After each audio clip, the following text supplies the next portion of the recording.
Magic has always been a game of winners and losers, and here in Fate Reforged, it's time to make a choice. Will it be Khans, or will it be dragons? Daggett the Adamant is the Khan of the ancient Abzan. He is a proud man, a master strategist, and a capable leader. He has bound into his mace, there's an amber piece, and bound into it is a malevolent ancestor spirit, which hints at the not so nice nature of Abzan death worship. One of the things that really excited me about the new Khans is that you can still play them in Commander as a 3-color commander, but if you don't want to, you could maybe play a 2-color deck and still cast the Khan using just 2 colors of mana and still be able to activate their ability. So I think it allows an interesting degree of deck building flexibility for Commander players that you don't usually see. Xuan, called the Silent Tempest, is possibly the oldest person on Tarkir.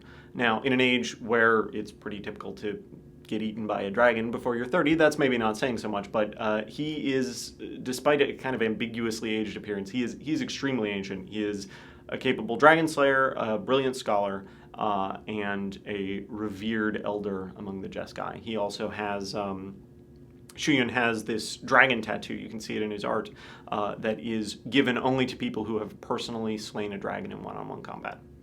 A 3-mana 3/2 is a rarity in blue, and it has prowess, and it has another strong ability. I remember internally we were playing with this card and killing way too fast sometimes. We had to test it a lot to make sure we could get it through, because giving any creature double strike whenever you cast a non-creature spell can let you hit pretty hard. I think it's in a good spot, but we'll see. Tasigur is a rather unpleasant little man. He's young, he's under 20, and pale and sickly and imperious, cruel, vain, hedonistic, great guy. Blue and green notoriously are a pretty difficult combination when it comes to multicolor cards and multicolor effects. So we knew this card wanted to have Delve, we knew it wanted to play with the graveyard, and we knew it wanted to have a blue-green hybrid ability, but where do you go from there? And so Dave Humphreys actually was looking through old Magic sets and got inspiration from a card from Ice Age called Forgotten Lore, I believe it's called, maybe Forbidden Lore. You'll have to double check me on that. But what this card does is it allows you to regrow a card from your graveyard, but your opponent has some choice over which card you get back. And that it really nailed it in terms of giving a clever mind game to your opponent. Felt a little bit blue. Regrowing cards from the graveyard felt green, but this is sort of something that both colors can do, and that's where we ended up. Alicia, who smiles at death, which is maybe my favorite nickname ever, is the Khan of the ancient Mardu. She is only 19, but she is an accomplished warrior, a great leader. She's extremely skilled at bringing out the best in her people, not just sticking to one idea of what the Mardu can be, but of making sure that everyone has a chance to contribute their skills, all toward the goal of mostly killing dragons.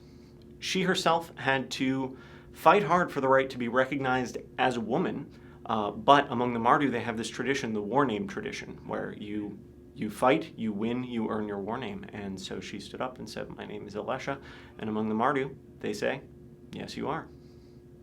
Alicia, who smiles at death, is the Khan of the Mardu clan back in the misty days of the past of Fate Reforged. And the Mardu, regardless of which mechanic they're using, are always all about attacking. Sometimes your opponent will block your attacking creatures, and this is usually pretty sad because then your creatures die. But the good thing about Alicia is she doesn't care about that. She can bring your warriors back from the dead, and they can continue the assault. Josefa Dragonclaw is the Khan of the ancient Temur, and you'll notice Surak Dragonclaw was the Khan of the Temur in the Present of Khans of Tarkir. That is the title that the Temur Khan is given. Josefa is both an accomplished warrior and a seriously powerful shaman who can swat dragons out of the sky with her magic. She also has this enormous saber-toothed cat that follows her everywhere. She and Sarkhan have a run-in over the course of the Fate Reforged story in which he realizes that she is in fact unwittingly working for Nicol Bolas. Josefa Dragonclaw is a card that we really wanted to fit into Temur decks and constructed. We knew we wanted her to work with the Ferocious ability from Khans of Tarkir, so we gave her 4 power. And we just thought that keying off of power was a really flavorful thing to do as far as the Temur clan is concerned. So her ability allows you to steal a creature with weaker power than her, so she can kind of muscle around your opponent's creature and bully them into coming over to your side for a turn. And she's a lot of fun. She works really well in Temur decks and activates your ferocious cards, and we expect to see her show up in Tournament Constructed. Cons of Tarkir, a world without any dragons at all. So when we came to Fate Reforged, it was time to put in some really awesome dragons. We weren't going to get a ton of them, but we knew we wanted 5 really cool, marquee, multicolored dragons to drive home the point, hey, there are dragons on this world now. Ojutai Soul of Winter is the oldest of the dragons who's associated with white and blue mana and lives in the mountains of the Jeskai. Ojutai is a little more cerebral than the other dragons, and Ojutai brood dragons have been known to actually speak the Draconic language, at least. The Ojutai brood dragons have feathers, which gives them this really unique appearance. They're very slender and elegant looking, and they prefer the cold and breathe jets of ice. Ojutai Soul of Winter is more of a calculating fellow, and he'll get in there a few times and start locking down your opponent's permanents. So he's sort of the blue-white control dragon. Silumgar, the Drifting Death, and his brood live in the boggy swamplands of Tarkir, and they're exactly as pleasant as you would imagine from dragons associated with blue and black.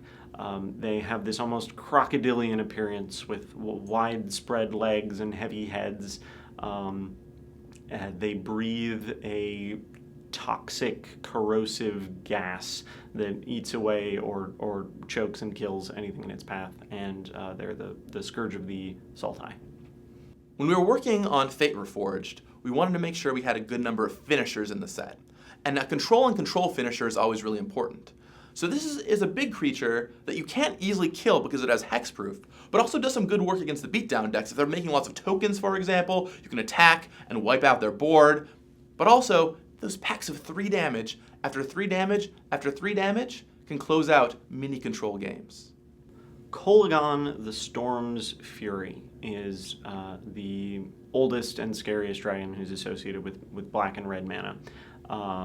Kolaghan breed dragons are really, really interesting. They have 4 wings, they're incredibly fast, and they breathe bolts of lightning. So the ancient Mardu fear them, respect them, follow them to scavenge their kills.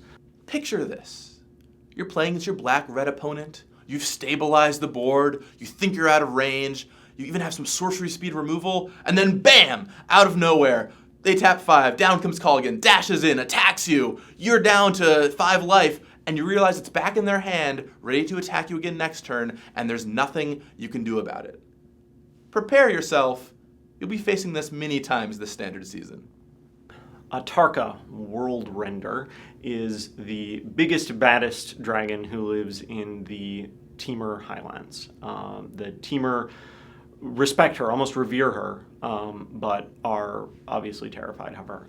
Tarka brood dragons are associated with red and green mana, and they breathe fire, like you'd really expect a traditional dragon to do. Tarka World Render is totally sweet if you're playing a dragon tribal deck.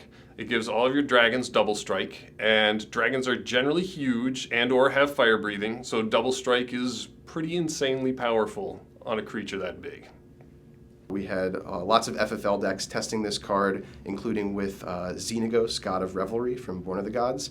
So Xenagos can come down 1 turn, Tarka can come down the next, get haste, get +X/+X, attack, get double strike, and just really deal just an insane amount of damage to your opponent, sometimes finishing them in 1 hit.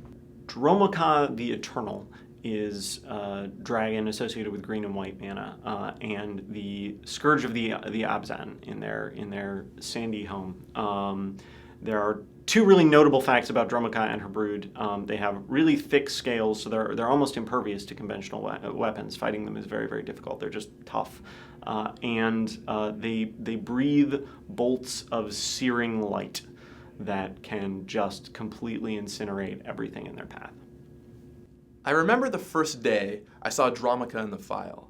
I actually didn't think we could print it. It was just so strong. A 5-mana 5/5 flyer in green-white already has my attention. And you attack, you start bolstering, your creatures get huge, and of course, I love my Abzan counter decks, so it would build up really fast, and my Abzan Falconers would turn on, and it was pretty powerful. We playtested it a lot, and it's a king of mid-range creatures often, but there are some ways to fight it. I wouldn't be surprised if it beat you up a few times, though.